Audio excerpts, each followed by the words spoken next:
प्रेम से बोलिए शंकर भगवान की जय, गौरा माता के जय, कार्तिके बाबा की जय, लीलम दीदी की जय, हरिंदर भैया के जय, गौरी पुत्र गणेश के जय, हर हर महादेव। आप सबन के सामने गुरु बहिना एक कथा लेके आयल बनी। हम कथा जौन सुनाई, हमरे कथा के आप सबन शुरू से अंत तक जरूर सुनम।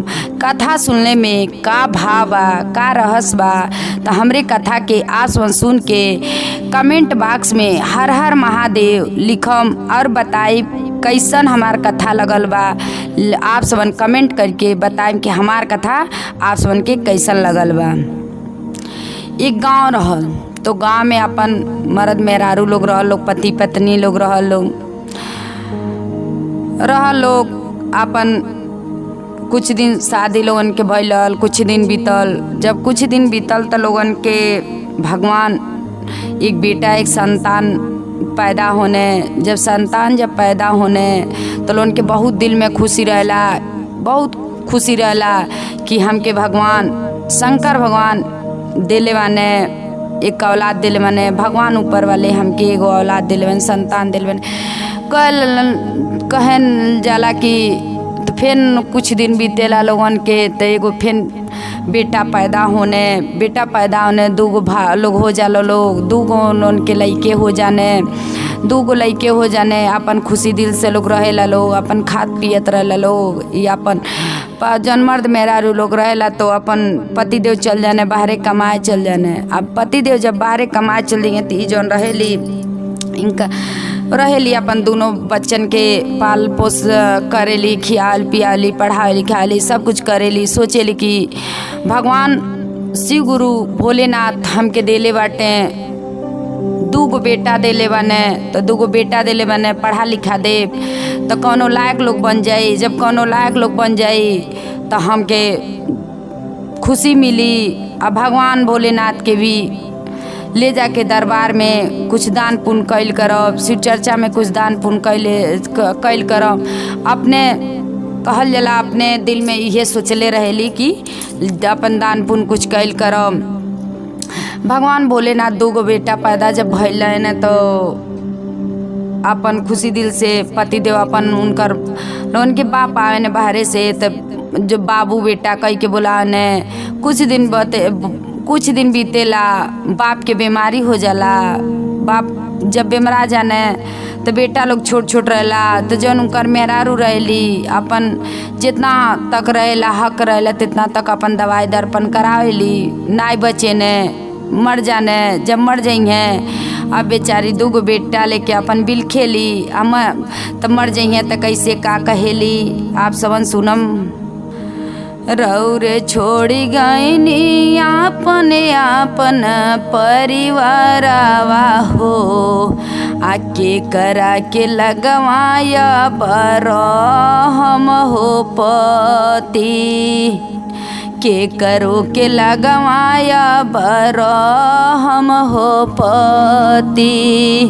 रौरात छोड़ के चली गईनी परिवारवा हो, आकी करा के लगवा हम हो पति।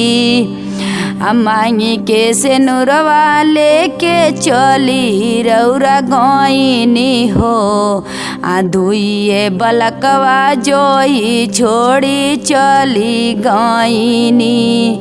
हे रामा हो दुइए बलकवा छोड़ी गईने हो राम। आपा से नूरा मंगिया से नूरवा चली गईने जो हिले के, मांगी के से नूरवा चली गईल हो राम। हे राम हो सुर हो सिंगरवा चली गईल हो राम। दुइये बलकवा छोड़ी गई ने जो चिन्हावा हो, आ छोड़ी चली गई ने हो राम हो राम। दुइये बलकवा मुहवा देखी के जो रुका में हो, आ हमरो से नुरवा मिटी गई ने हो राम। हे राम हो हमरो से नुरवा मिटी गई ने हो राम। आई अपनो जो बतिया जो कैसे अब को हम हो, आ हमरे गो दुइये जो बलकवा हो राम। हमरो सोहगवा चली गई ने हो राम। तब ते उमर जाने अब चल जली तागे सोचेली अपने भविष्य के बारे में सोचेली कि अब दू गो तो भगवान कहला शंकर वन भोलेनाथ दू गो तो औलाद देले माने उ तो चल गए ने उठ के चल गए ने, लेकिन दू गो तो औलाद देले माने वही लोगन के अपन कहल जाला मजूरी धतूरी कई के आया अपन खियाई पियाई सियान होई लोग, नौकरी चोकरी पाए लोग, नौकरी पाए लोग। तो माई के लोग बूझी लोग कि माई हमारे इतना दुख कटले बाटे। सोचेली अपन गृहस्थी काम करेली जाली अपन मजूरी धतूरी क के अपन ले आवेली, दोनों लइकन के पोसेली पालेली सियान करेली। जब दोनों लइके सियान हो जाने अपन एगो बन जाने डॉक्टर बन जाइ हैं, आई जानी मास्टर बन जाइ हैं। तो जे डॉक्टर बनल ला तब उनकर दूरे बड़कू बनल है डॉक्टर, तो उनकर दूरे कहल जाला दूरे नौकरी मिल गई ला। तो दूरे जब नौकरी मिल गई ला तो बेचारी डॉक्टर उ रहे न तावे न तो कहेली कि ए बेटा अब तो तुहार कहल जाला कि शादी के समय आ गइल बा, नौकरी भी पा गइल, शादी विवाह कैल। बेचारी शादी कहली बेटा से, तो बेटा कहने माई शादी ना कर, पता नहीं दूसरे घर के आई तो कैसन रही। हमन के दोनों भाई अपने ना मिलजुल के रहनी तो के जाने नी के, अब पता नहीं दूसरे घर के आई जानी कि ना जानी। कहली ये बेटा तू शादी कैल, माई के कहले बेटा शादी कैले ने, शादी कैले ने, शादी कह के चल जाने बेचारू कुछ दिन रहने चल जाने अपन नौकरी चल जाएंगे। तो जन पतो इनकर आयली तो घमंडी रहेली, मतलब इनकर घमंडी रहेला कि हमार मर्द कमात नहीं, हमार मर्द डॉक्टर हमें तो हम काहे केहू के कुछ करी, इनके अंदर घमंड रहेला। पर ही नाई जानत रहली कहे सोचेली कि का करे बाटे। अब माई कहल जाला कि उ तो बाहरे बने हम कुछ करब तक क्यों, लेकिन कहल जाला कि उनकर पाथे का कितना काठे करेज रहेला कि कुछ होला, लेकिन अपने बेटा से कहली ना ये बेटा तू हर मेहरारू हेतर करेली ने, भाई कहीं ने महतारी कहीं है, बेटा आवे ने अपन खुशी दिल से होने चल जाने। महतारी सोचेली यार बेर कह दे टेंशन में हो जाइए, अपन कमाई धमाता नैत करें। इससे कुछ दिन बीतेला, बस लइको मास्टर के नौकरी पाने, तो मास्टरी की नौकरी पाने तो कहे न कि कहिए कि हम का करी कि माई के छोड़ के कैसे जाएं। भौजाई जब अली तेतर माई के साथे करतली, हमार मेहरारू आई तो केतर करी ये माई। माई कहली कि ये बेटा शादी कैल तू हूँ, आ शादी कल अपन दोनों जानी लोगन शादी कैल। भगवान भोलेनाथ पता नहीं का करिए जियते में हमार शादी कैल लोगन मर जाइब तो ना देखे आइब। कहने ना माई हम शादी ना करब, दूसरे घर के लड़की आवतली, तू हर सेवा ना करतली, कुछ करत ना वाली, तो ये माई हम शादी ना करब। तो कहली कि ये बेटा कहने कि हम छोड़ के तो के चल जाई, तो बताव का छोड़ के जब चल जाए तो के भौजियो नहीं जानतली थी ना। कहने कि ये माँ कहे जाने जौने जगह जाने अपन नौकरी करे वही जगह कहने लेके माई के साथे जाने। कहने माई जहाँ हम रहब तहाँ तू रहिया, लेकिन देखा अपने बड़का बेटा से कुछ लोग कहले ना रहेला, लोग कुछ ना लोग कहले रहे लोग मेहरारू के बात। मसूंगर बड़का बेटा आने बाहरे से, जब बाहरे से आई तो कहे न कि कहो माई कहाँ वाली, तो कहे न कि कहली कि तोहर माई पता नहीं कहाँ, तोहर भाई और तोहर माई पता नहीं कहाँ लोग भाग गए लोग, अब भाग गए लोग हमके छोड़ के। आई लोग नहीं जानल हक लोग कि मनो घरवा में पतोहिया बा, बुढ़िया ही नहीं जानलस ये घर में पतोहिया छोड़ के चल गए। लेकिन कहल जला कि इतना ज़्यादा अत्याचारी कह दिले रही है कि भाई ने देवरा सही गई ला, बुढ़िया तो सही के रहते देवरा नहीं। कहल जला कि तो माई के लेके छुटकू चल गई न। उ अब उनके अंदर ही हो गई कि हमार माई हमार भाई इतना हमरे मेहरारू साथे कैलो नहीं कहले रहे। जौने जगह वो मास्टर नौकरी पौले रहे न, उहरे भाई भी रहे न। तो भाई भाई में कबो भेंट होला तो कहे न कि कहे न भाई से कि काहे तू हम लोगन माई के लेके तू कहाँ चल गई हवा कि हमारे मेहरारू छोड़ के चल गए लोगन मेहरारू तोर कहे न भाई कहे न कि तुहार मेहरारू ऐसे ऐसे करत रही कहने कि माई के ना सेवा करेली ना तर करेली तो ले जाता साथे काहे हम तो से कुछ। लेकिन कहल जला भाईवा माने ने नहीं बतिया, भाईवा माने ने झूठ। जब भाईवा झूठ माने ने तब कहे न कहले पे कहे न कि ठीक बा कि ठीक बाटे का करे बाटे ले जातनी माई के हम घरे चौपा ले जा आवतनी।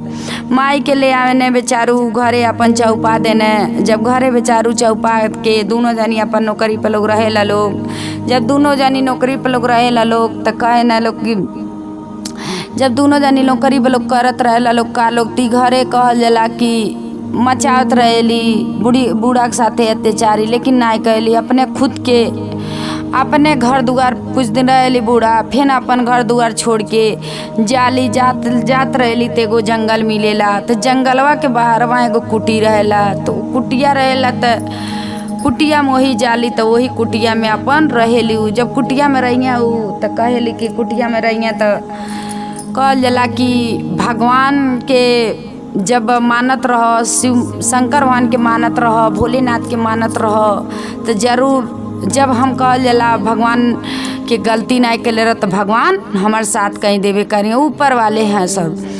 तब ओकरे बाद से ई बूढ़ी माँ जाली वही में अपन जाली तो अपन वही में रहेली झोपड़ी में। तो भोले बाबा जइए तो भोले बाबा जइए तो कहीं अलख निरंजन अलख निरंजन कहे न तो बूढ़ी माँ निकलेली कहली कि ये बाबा का हो तो कहे न कि अरे हमरे बड़ी तेज भूख लगल बा हमके कुछ खिया दो। कहली हाँ ये बाबा जौन जुड़ी तो हम खियाई।